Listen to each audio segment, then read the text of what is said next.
Magandang umaga po sa ating lahat. Ayan. So, ngitian nyo nga po ang inyong katabi.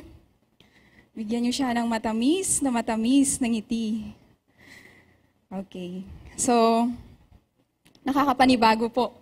Pero alam ko na ang Panginoon ang siyang magsasalita, magbibigay ng encouragement sa bawat isa. At ang panalangin ko nga ay punuin ng Panginoon ng kagalakan ang lugar na ito. Amen? Amen. Na uuwi po tayo na pinagpala, uuwi po tayo na bago yung mood. Diba? Nung pumasok tayo, medyo may iba sobrang excited sa Sunday na ito. Yung iba naman maaaring may pinagdaraanan. Pero sabi nga sa kanta, dakila ang Diyos sa lahat ng panahon. Amen. Maulan man, maaraw, bumagyo man, o anong mangyari, dakila pa rin ang Panginoon. Amen? Sige, umupo po tayo sa maikling panalangin. Maraming salamat, Panginoon, sa araw na ito. Salamat sa napakagandang umaga. Salamat sa buhay, salamat sa kalakasan. Salamat, Panginoon, sa kadakilaan ninyo at pagbibigay ng kasagutan sa aming mga panalangin, even sa mga solusyon sa aming mga problema, kagalingan sa aming mga sakit, at pagbibigay ng kagaanan sa aming pinagdaraanan o anuman ang nararamdaman namin sa araw na ito. Salamat, Panginoon, dahil sa inyo namin masusumpungan at wala ng iba. Maitaas ang pangalan mo, purihin ka namin ang aming tainga, mata, puso, lahat ng parte ng aming katawan, maging isipan namin ay sa iyo lang po tutuon sa umagang ito. Amen. Amen. Purihin po ang Panginoon. So, tatanungin ko po kayo, sino po dito ang may paboritong prutas na ubas? Sino po sa inyo ang paboritong prutas ay ubas? Iilan lang po. Ay, mahal po ba? O sige, so dahil po, ang ibabahagi ko ay may kaugnayan sa ubas. Ngayon, so kahit mahal, alam ko na pagkatapos na ito ay, mura lang pala ang ubas. Hindi ko po pinopromote ang ubas. Okay, so buksan po natin ang ating Biblia sa Juan Kapitulo 15.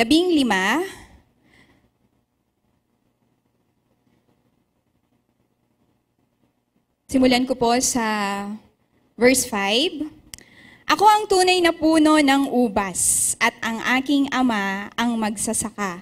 Ang bawat sanga na sa akin ay hindi nagbubunga ay inaalis niya at ang bawat sanga na nagbubunga ay nililinis niya upang lalong magbunga.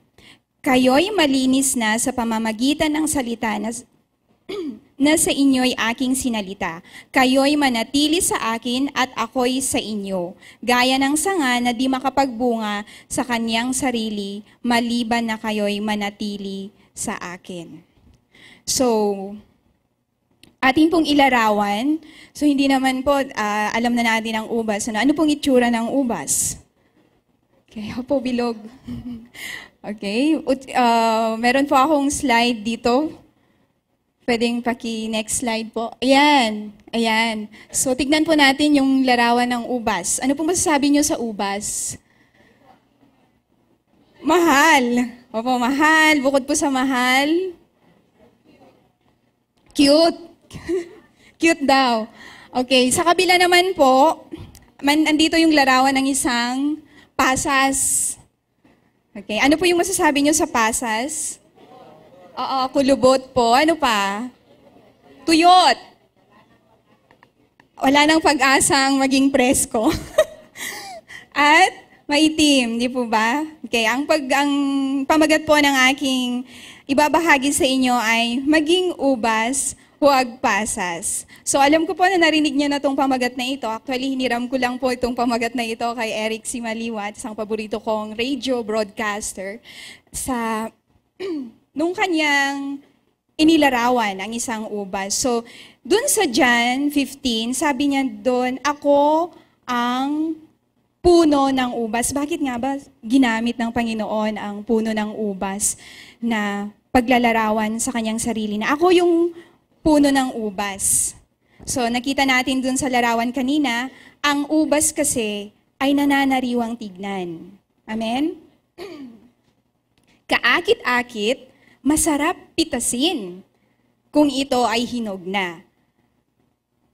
At samantalang sa kabila, ang kabaliktaran ng ubas ay yung pasas. Actually, yung pasas galing siya sa ubas, tama?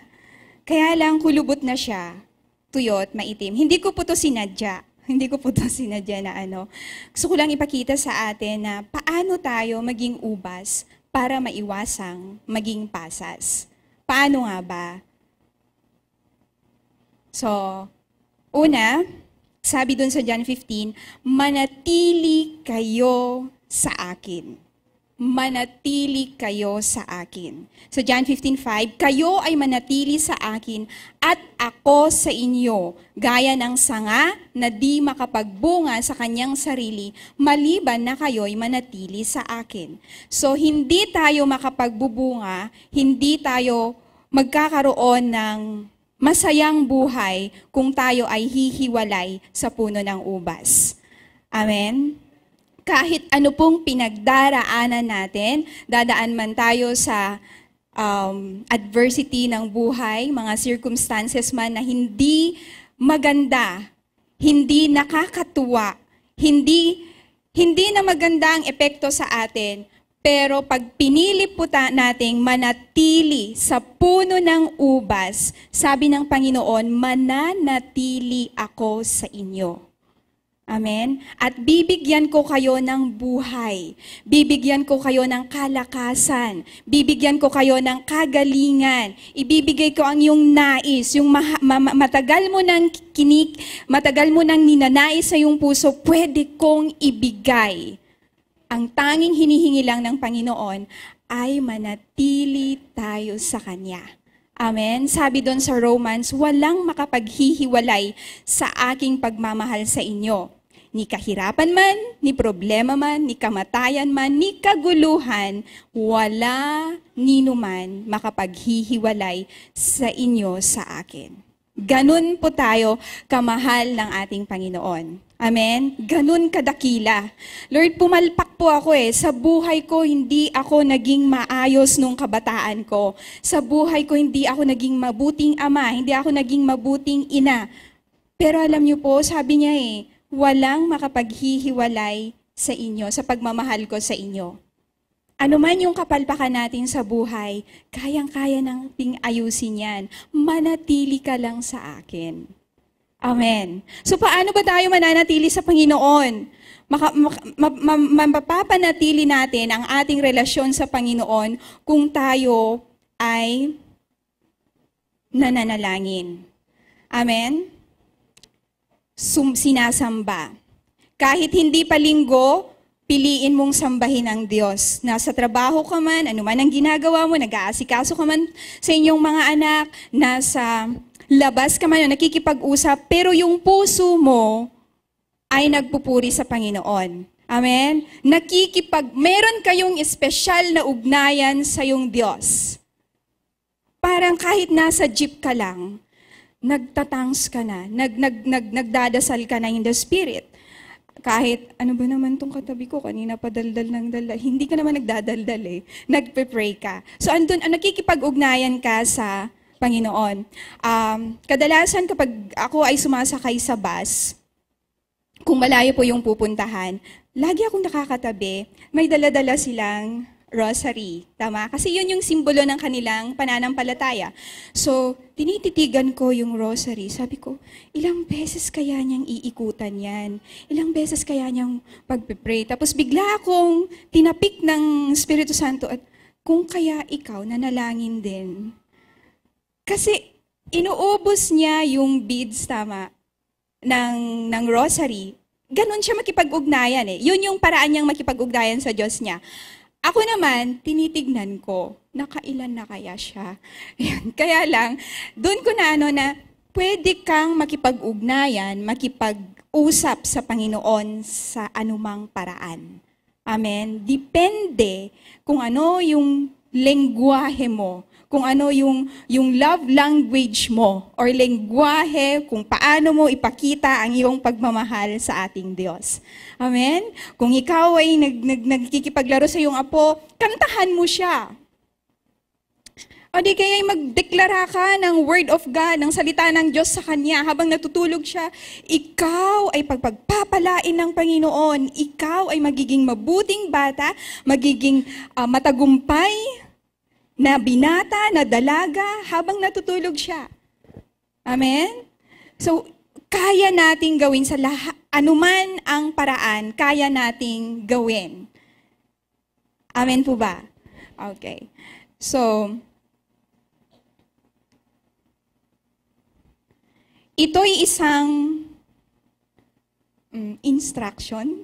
Paano ba yung Tagalog term instruction? Ng Panginoon. Sabi niya, manatili ka sa akin na nakaugnay sa Kanya. Gaya ng aktibong komunikasyon, binanggit ko nga kanina, ng panalangin, pagpupuri sa Kanya, at huwag nating hahayaan anuman ang mga pangyayari sa ating buhay na iparalyze tayo o hadlangan sa ating relasyon sa Kanya. Kung nanghihina ka, kailangan mo na ng mag-recharge. Amen? Ngayon, hindi na uso ang salitang, sa susunod na lang ako na linggo, may pinagdadaanan ako. Okay. Naiintindihan naman yan ng Panginoon eh. Kung tayo ay dumadaan sa mga pasanin sa buhay, dun mas lalo tayong manatili sa Kanya. Kasi hindi natin alam eh, tayo ay na-overwhelm sa mga pakiramdam natin, sa mga damdamin natin. Nangihina ka, hindi mo alam. Sabi sa isang pananaliksik, kung ikaw ay dumadaan sa problema, o di kaya in-overwhelm ka ng iyong emosyon, hindi masyadong nakakapag-isip ang ating isipan. Tama? Kasi mataas ang level ng emosyon mo eh.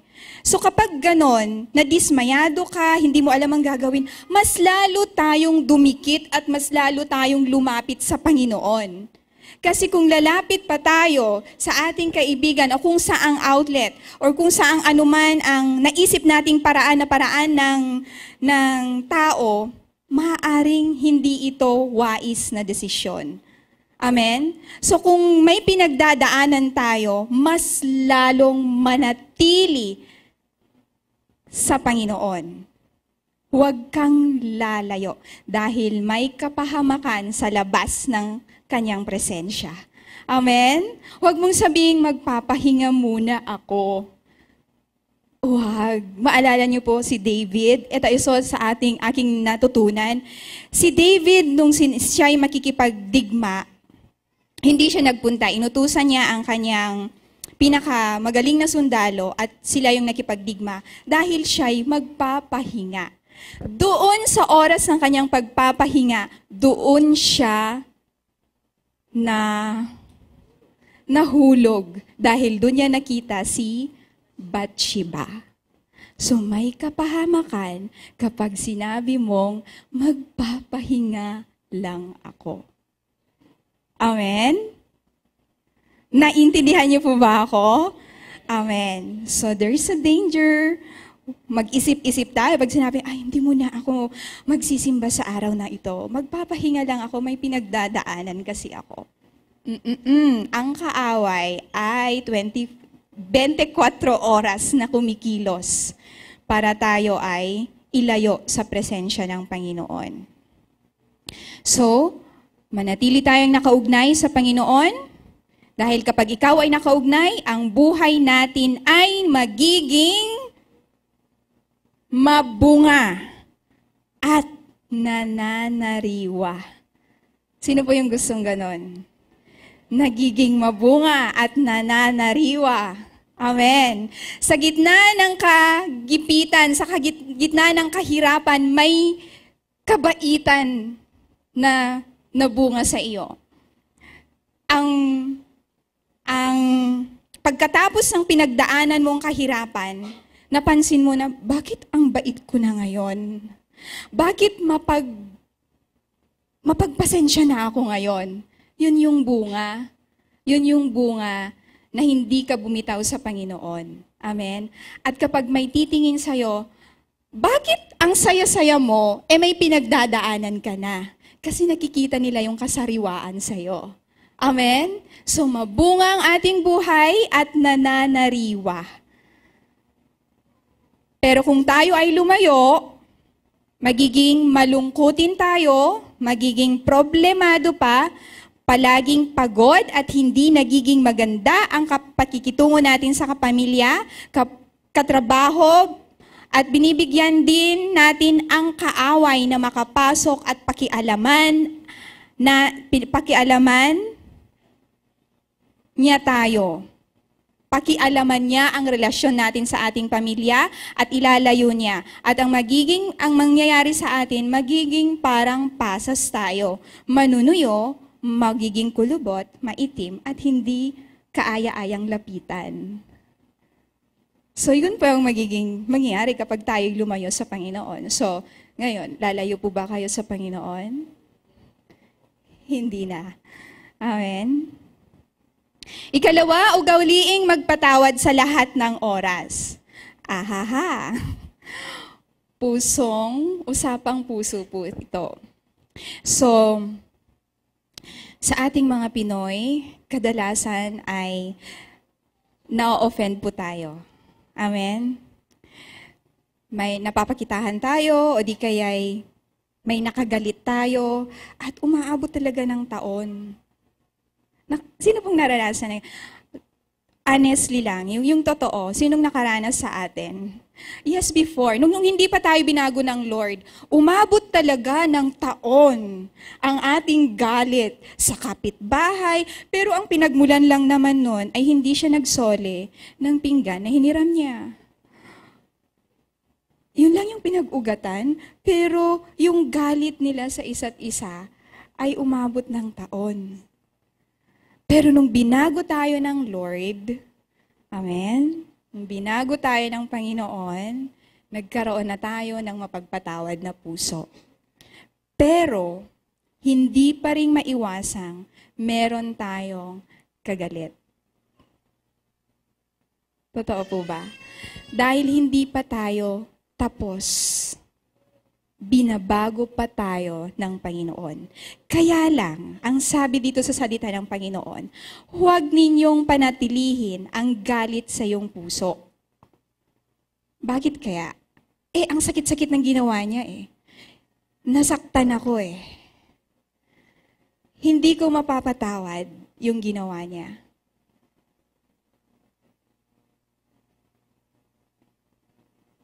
Tignan natin. So, isipin natin, hindi natin pinatawad. Meron akong, tinignan ko po ang magiging epekto kung kinikimkim natin ang galit sa ating puso. So, meron po ditong ang pisikal na epekto ng galit o hindi pagpapatawad. Pasensya na po kayo kinuha ko lang yung eksaktong statement ni Dr. Steven Stanford. Okay, sabi ni Dr. Steven Stanford, unforgiveness is classified in medical books as disease. Ang hindi daw pagpapatawad ay isang sakit o sakit karamdaman. So may sakit na pala ako. Ito yung sinabi ni Stephen Stanford, Chief of Surgery at the Cancer Treatment Centers of America. Refusing to forgive makes people sick and keeps them that way. It's important to treat emotional wounds or disorder because they really can hinder someone's reactions to the treatments, even someone's willingness to pursue treatment, Stanford explained. Kaya pala, matagal ko nang ipinapanalangin ang aking sakit, pero bakit hindi ako gumagaling? Dito pala nag-uugat. Meron pala akong galit. Amen? Kaya minsan, nananalangin tayo sa mga may sakit. Sabi natin, tayo na yung bumibigay eh. Ang tagal-tagal ko na, Lord, na inililay hands. Pero bakit walang nangyayari? Pati mga gamot, pinakamabisang gamot, pinakamahal na ospital na yung pinupuntahan niya. Pero anong nangyayari? Maaring meron siya sa puso niya galit o kinikimkim na galit. Kasi sabi ng isang shift surgery ng cancer, kahit anong gamot, ito'y nakakahadlang para magamot ito dahil sa galit. So ayon din sa pananaliksik ni Dr. Michael Barry, isang pastor at author ng librong The Forgiveness Project, harboring this negative emotion, this anger and hatred created a state of chronic anxiety, he said. Sa isang pagsusuri, ang epekto ng hindi pagpapatawad o galit sa puso ay headache, digestion, problem such as abdominal pain, insomnia. So hindi po nakakatulog dyan. Increased anxiety, depression, high blood pressure, skin problems such as eczema, heart attack, or stroke. So ito po yung mga epekto kapag tayo ay nag-aarbor o nagkikimkim ng galit sa ating puso. So, ayoko na. Pagka-uwi ko pa lang, patatawarin ko na siya. Amen? Mahalang gamot. Ayoko, Lord, gusto ko ng malusog na katawan. Maya't maya pa lang, magkikita kami, babatiin ko na siya. Amen? Hindi po sinasabi ng Panginoon na wala siyang pakialam sa ating pakiramdam. Alam niya. Alam niya kung gaano kasakit, kalalim yung sugat na idinulot ng nakasakit sa iyo. Pero sabi niya sa kanyang salita, charge it to me. Ipagkatiwala mo sa akin at ako na ang bahala sa kanya. Ang nais ko lamang, anak, ay magpatawad ka. Ako nang bahala sa taong yon. Ang Panginoon ay Panginoon ng hustisya. Hindi kanya hayaan na hindi bigyan o i-vindicate o hindi maturuan ng leksyon yung taong gumawa yun sa'yo. Amen? So ibigay mo na sa Panginoon. Sabihin mo nga sa katabi mo, patawarin mo na siya. At sa kabila naman, patawarin mo ako. Okay. Ang unang hakbang, ayon kay Dr. Barry, upang tayo mapatawad, ay ating ma-realize kung paano tayo pinatawad ng Diyos. Kung tayo ay nahihirapan, paulit-ulit lang nating isipin na, Panginoon, ang Diyos ay namatay para sa iyo. Hindi niya sinabing, anak, dahil maiksi lang o ganito lang, kadami ang iyong kasalanan, pwede kitang patawarin. Hindi. Hindi. Kasi pati yung ninuno natin pwedeng mapatawad ng Panginoon. Amen? So ganun kadakila ang ginawa ng Panginoon sa krus ng Kalbaryo. So huwag po nating sayangin yon. Amen? Habang pinapasan niya ang krus, iniisip niya ikaw. Sa isip niya, gagawin ko ito para sa aking anak. Nandun yung pangalan natin. Iniisip-isip niya yung pangalan mo, pangalan ko. Para kay anak kong Sally na ito. Mamamatay ako sa krus para sa aking anak na ito. Amen? So wag po nating baliwalain yung ginawa niya sa krus. Wag na wag po nating baliwalain. Amen? So kung iniisip po natin yung pagpapatawad ay nahihirapan tayo, isipin po natin yung ginawa niya sa cross. Amen? Walang mahirap. Walang mahirap. Kapag inisip natin yung ginawa niya sa atin, sa kabayaran na ginawa niya sa atin sa cross ng Kalbaryo. Amen? So mamaya magpapatawad na po tayo. Kapag nagpatawad tayo, ganito po yung magiging itsura natin. Okay? So, number 3, magkaroon ng mapagpasalamat na puso. Lord, salamat po. Kanina sa inawit natin, yung praise leader natin, lagi niyang sinasambit ng salamat Panginoon, salamat Panginoon, salamat Panginoon. Simple man ang sitwasyon or simple man yung nangyari sa iyo, salamat Panginoon. Salamat sa pagkain sa pagkainan, salamat sa sasakyan, salamat hindi ako na late dito sa 7 o'clock service, salamat sa aking anak, salamat sa pagkagising ko, meron akong kalakasan at malakas na katawan. Amen? Salamat, salamat, salamat. Magkaroon daw tayo ng mapagpasalamat na puso para tayo ay mananariwa.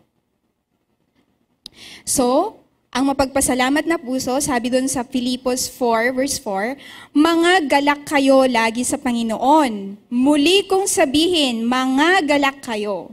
Mga galak. Mga galak kayong lagi sa Panginoon. Sabi ni Paul. Tayo ay magkaroon ng kagalakan. Lagi. Sabi ni Paul, lagi kayong mga galak. Ano man ang sitwasyon nyo, mga galak ka sa Panginoon. Ano man ka nasa kahirapan ka man, magalak ka. Magpasalamat ka sa Panginoon. Blessing pa rin yan. Amen? Hindi porket tayo ay dumadaan sa kahirapan, wala tayo sa blessing ng Lord. Isipin natin na may ginagawa ang Panginoon. Amen? May ginagawa siya. Panginoon, hindi ko man makita ang iyong nais sa sitwasyon kong ito, pipiliin kong magpasalamat sa iyo. Hindi ko man alam kung bakit biglang nabago ang desisyon, pero itataas ko pa rin ang aking kamay at luluhod pa rin ako para sa iyo. Hindi mababago ng sitwasyon ang aking pagmamahal sa iyo. Amen? Amen. So, ako po habang nagrerenta po ako ng apartment, so, yung tiles kasi ng flooring ay medyo nag-crack. Hindi ko po alam kung noong lindol nangyari, pero unti-unting nagka-crack. Tapos sinabi ko sa may-ari, sabi ko, engineer, pwede po bang pakitignan itong tiles? Kasi medyo hindi na maganda. Pumunta siya. Ang alam namin, mga ilang tiles lang yung babaguhin. Siguro nasa 10 tiles lang siya. So ina-expect ko na, saglit lang to. Saglit lang to kasi walang magbabantay. So sabi ko, siguro mga 2 araw tapos na ito. Pero habang dumating yung gagawa, habang tinatanggal niya yung tiles naapektuhan yung ibang tiles hanggang sa matanggal lahat. Hindi ko in-expect. Sabi ko, paano to? Magpipreach pa naman ako sa Lunes. Papasok ako sa paaralan. Paano ako gagawa? Tapos, hindi ko alam kung anong gagawin ko sa mga gamit ko, saan ko dadalhin, kasi nasa 2nd floor ako. Hindi ko alam kung saan ko itatabi. Tapos sa school, mag-o-observe pa si principal. Hindi ko alam kung ano ang uunahin ko. Sabi ko, Lord, nagkataon-taon, hindi ko to in-expect. Pero habang tinititigan ko yung tiles, lagi kong kinakausap yung gumagawa. Kuya, ilang araw po ba yan? Aabot lang to ng 5 araw. Sigurado ka po ba? 5 araw? Hindi ba pwedeng gawin mong 2 araw, 3 araw o ano man? Tumingin siya sa akin. Pero malulungkot na sana ako. Sabi ko, Lord, ano ba naman? Di ba ako nakapaghanda? Pero alam niyo po, tinapik ako ng Lord at sabi niya, anak, pagkatapos niyan, magaganda na yung lugar mo. Gaganda na ang tiles mo. Oo nga no, Lord, di ko naisip yun, no? So napawi yung kalungkutan sa puso ko. Instead, pag umuwi ako, purihin ka, Panginoon. Purihin ka sa magulo kong lugar. Purihin ka, purihin ka. So, ipinakita ng Lord ang mangyayari pagkatapos ng kaguluhan o kalat na iyon. So yun hindi natin makita. Subukan po niyong tumingin dito sa harap. Ano po yung nakikita ninyo? Dito lang po. Oo, maganda. Ano pa po? Okay. So, sabihin ko po sa inyo, tumingin kayo sa cross. Kita niyo yung cross, tama? Pag sinabi kong tingin kayo dito sa harap, may makikita kayong cross, tama? Pero pag subukan niyo pong tumitig sa cross. Okay, napapansin niyo po ba itong speaker na ito? Hindi. Napapansin niyo po ba yung speaker na yon? Napapansin niyo po ba ako? Hindi, kasi dito kayo nakatuon. Amen? So ano man yung sitwasyon mo, kapag kay Jesus ka nakatuon, hindi mo mapapansin ang mga kahirapan. Amen? Hindi mo mapapansin yung epekto, yung problema. Amen? Sabi dun sa Hebrew, ituon mo ang iyong tingin, fix your eyes on Jesus, ituon mo ang iyong pananalig at ang iyong atensyon kay Jesus na siyang author, finisher of your faith. Amen? So, ang nangyayari kasi sa atin, ang tinitignan natin, yung sakuna, yung adversity, yung circumstances. So, ang Panginoon nagiging maliit. Ang namamagnify yung mga hindi maganda nating sitwasyon. Pero pag nakatingin kayo kay Jesus, ang namamagnify si Jesus. Amen? Amen. Lord, sa kalagitnaan ng kahirapan na ito, nakikita ko na po kung ano yung magiging epekto. Amen. Nakikita ko na po yung pwedeng mangyari. Magbabago din ang anak ko. Babalik din ang anak ko. Ang haba na ng panahon na aking pananalangin, pero Lord, hindi ako bibitaw. Sinusumbatan pa rin niya ako, tinasagot-sagot pa rin niya ako, pero hindi ako doon nakatingin. Nakatingin ako sa ginawa mo sa cross. Amen? At dapat nakatingin tayo, hindi mananakaw ng sitwasyon yung kagalakan sa ating puso na nagmumula kay Jesus. Amen? So sabi dun sa Philippians 4 verse 6, huwag kayong mga balisa anumang bagay, kundi sa lahat ng bagay sa pamamagitan ng pananalangin at daing na may pasasalamat, ay ipakilala ninyo ang iyong kahilingan sa Diyos. So maging masayahin tayo. Amen? Magkaroon tayo ng mapagpasalamat na puso, at kung tayo ay magkaroon ng mapagpasalamat na puso, magiging masayahin tayo. Sabi sa Kawikaan, 17, versikulo 22. Ang masayang puso ay mabuting kagamutan.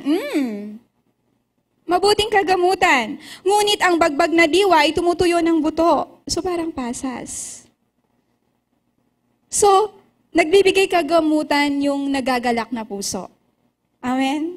Kapag ikaw ay masayahin, pansinin po natin, ang taong masayahin, maraming kaibigan, maraming lapitin siya. Pero kapag tayo ay nakakunot lagi ang ating noo, matatakot ang tao na lumapit sa atin. Magdadalawan, parang hindi siya maganda. Wala siya sa mood, mamaya ko na lang siya kausapin. Minsan nasabihan ako ng ganon. Kasi, lagi kang nakasimangot. Hindi ko alam na pala ako humingiti. Sabi ng isang speaker, madali daw, yung sumimangot. Pero pag sinabihan mong ngumiti, ang hirap niyang gawin. Kaya tayo, para tayo hindi magka-wrinkle, hindi tayo magka-tatanda, magkaroon tayo ng masayahing puso. Amen? Yun yung medisina Even yung mga sakit natin, sabi dyan sa Bible, ang nagsabi dyan, ang Panginoon. Ang Panginoon ang siyang gumawa sa katawan mo, kaya alam niya. Amen? Karoon ka ng magalak o masayahing puso. at ito'y nagsisilbing kagamutan. Ngunit kapag bagbag na diwa, tumutuyo ng buto. Sa Kawikaan 15:30, ang liwanag ng mata. Pakitahan mo ngayon yung katabi ng sparkling eyes. Ay nagpapagalaksap ng puso at ang mabubuting balita ay nagpapataba ng buto. Amen? So pipiliin pala nating magsalita ng mga buhay na salita, yung blessing. Kasi blessing pala to sa nakikinig. At nagdudulot din ng kasiyahan. So tayo, na konektado sa Panginoon, nananariwa at talagang kaakit-akit tignan, tayo yung nagdadala ng kasiyahan sa trabaho natin. Nagdadala ng kasiyahan sa pamilya natin. Amen? Tayo yung source ng joy. Okay? Ang pagtawa, may epekto ang pagtawa sa pagbabago ng kimiko sa loob ng katawan natin. Good health, laughter helps release enzymes and hormones that are helpful for normal functioning of various organs. Nakapagpapalabas din ito ng natural na antihistamine at tumutulong sa pagpapataas ng resistensya para labanan ang impeksyon. Nakakatulong upang bumaba ang presyon ng dugo. Ay, pinatawa ko lang po kayo. So kapag tayo ay tumatawa,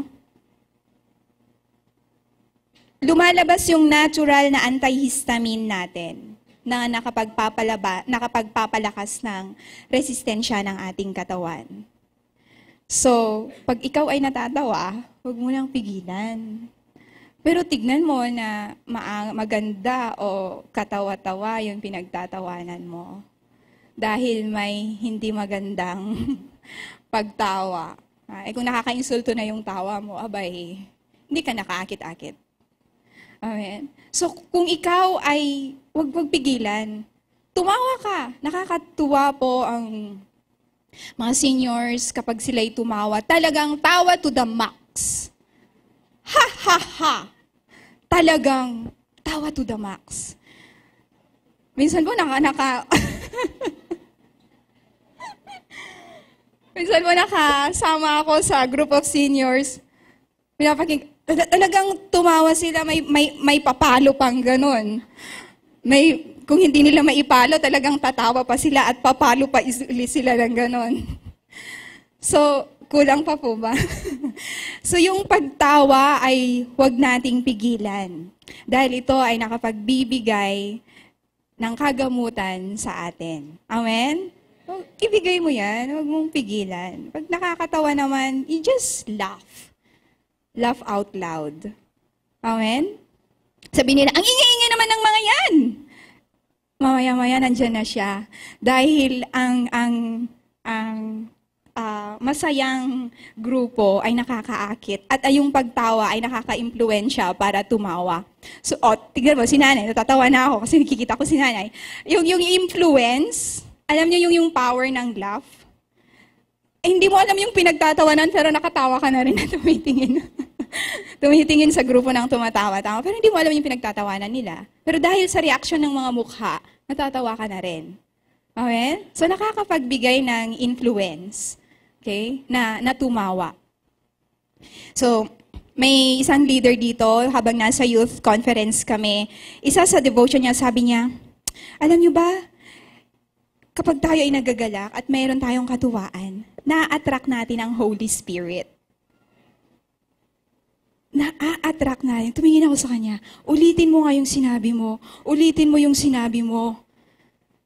Kapag tayo ay nagagalak, na-attract natin ang Holy Spirit. Wow! Oo nga naman. Dahil tayo ay templo ng Espiritu Santo. Kung tayo ay problemado, dismayado, ano pang sa tingin niyo po ba'y mananatili sa atin ang Espiritu Santo? Hindi. So kapag tayo ay nagagalak, natutuwa, mapagpasalamat ang ating puso, anuman yung pinagdadaanan natin, ang Holy Spirit, pupunuin ka ng Panginoon ng kagalakan. At ito'y mag-overflow. Magbibigay ng kagalingan sa ating katawan, magbibigay ng kagaanan sa grupo, at magkakaroon pa tayo ng matalinong desisyon. Amen? So do we want? Gusto ba natin na magkaroon ng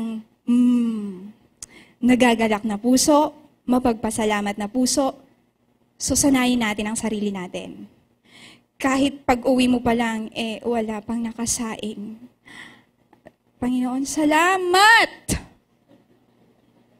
Sa anak ko! Anak ko pa rin siya. Amen? Anak ko pa rin siya. Salamat, Panginoon. Salamat. Ano man yung magiging sitwasyon, piliin nating matuwa. Piliin nating maging magalak. Huwag nating hayaan na ang kagalakan ay nakawin ng kaaway o mga adversity ng buhay natin. Ito ang paboritong gawin ng kaaway, ang nakawin ang iyong kagalakan. Kapag ginakaw niya ang kagalakan ng puso natin, ang katawan na ito ay manghihina at maaapektuhan ang relasyon natin sa Panginoon.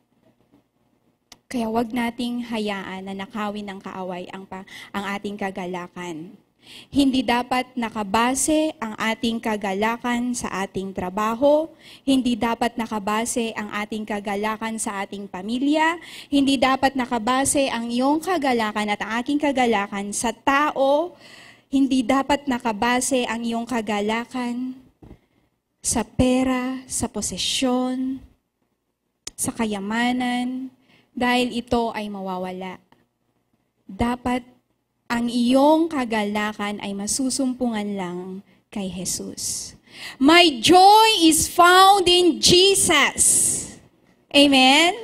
Nothing else, no one else can steal this joy. Walang sino mang makakaagaw at makakanakaw sa aking kagalakan. Pipiliin kong maging masaya anuman ang sitwasyon ko. Madaling magtaas ng kamay kapag tayo ay sobrang pinagpala. Amen? Pero kapag tayo ay nasa kagipitan, nasa bulsa natin yung ating kamay. Pero hindi po. Sa VCA,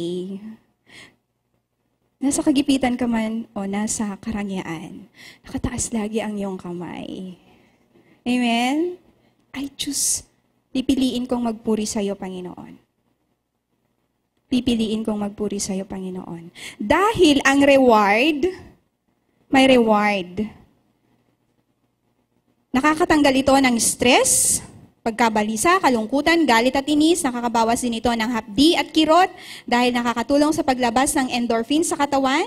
At sabi sa Kawikaan 17 verse 22, ang masayang puso ay mabuting kagamutan, ngunit ang nabasa ko na yon. Ang kapalit na ito ay bukod sa kagamutan ng ating katawan ay may pagpapala. May pagpapala. Kaya magalak na tayo para malapit na tayo sa pagpapala. Pag uwi natin, may pagpapala ang Panginoon. Amen? May pagpapala. Sa awit 37 verse 4, magpakaligaya ka naman sa Panginoon.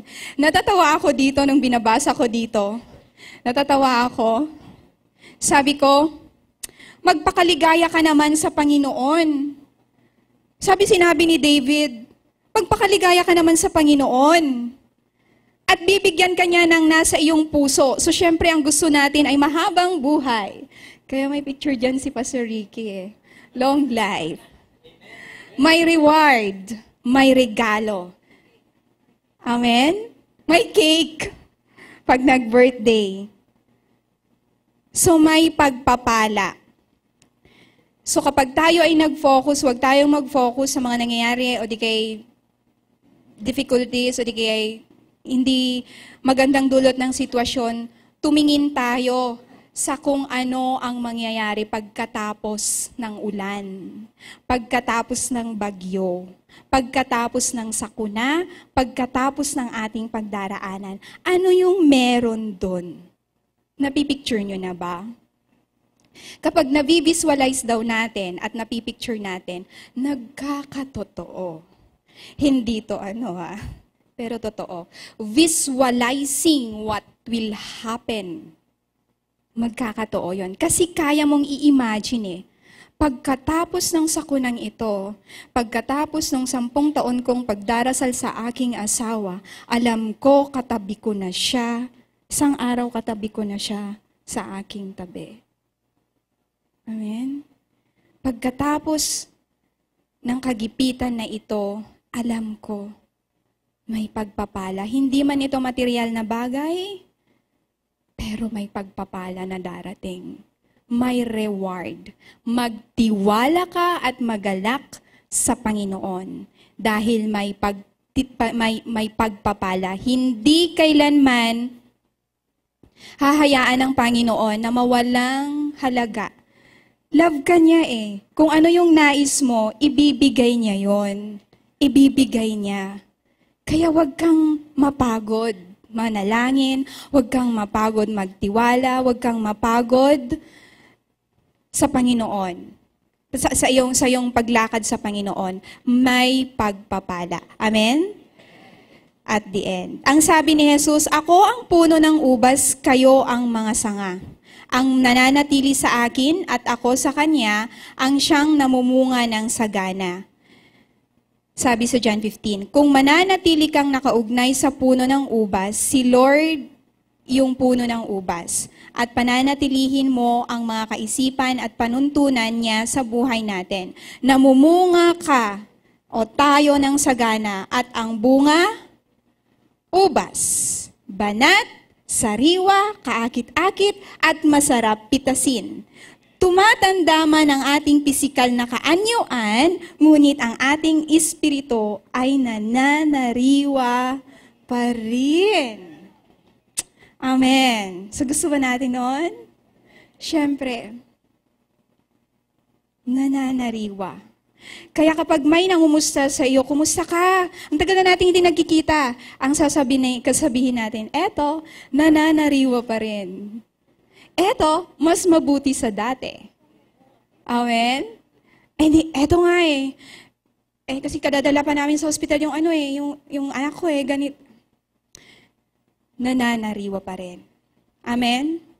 So gusto ba natin ng buhay o maging ubas o pasas? Ubas. Masarap ang pasas. Pero mas masarap ang ubas. Kasi ang pasas ni preserve.